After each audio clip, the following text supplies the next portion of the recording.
السلام علیکم و رحمت الله و برکاته. علیکم السلام و رحمت الله و برکاته. استاد انشاءالله خوب هستین؟ الحمدلله. الله حفظتان کند. الله با شما و تمام مسلمانان جنت الفردوس نصیب گرداند. آمین یا رب العالمین.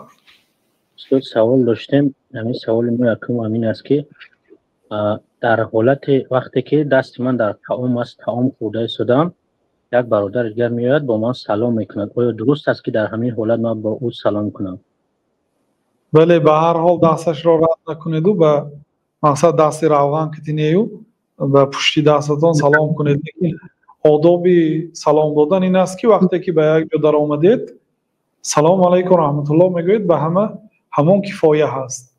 علل خصوص وقتی که میبینید که دستاشون روغن است یا مثلا یک آدم از در من در آید در مهمانی اول با همه سلام علیکم میکند و بعد رفته دستش شسته میبید.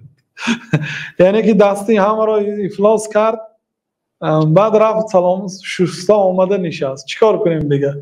یعنی این آداب های باید آدمی در آمدگی رعایت کند. وقتی که همه در سر دسترخوان است سلام عام با دهان دهید و آمده نشینید، بعدی طعام خورده شدن بعد میتونید وقتی بیرون بر آمدید یا خستید بعد سلام علیکم کنید.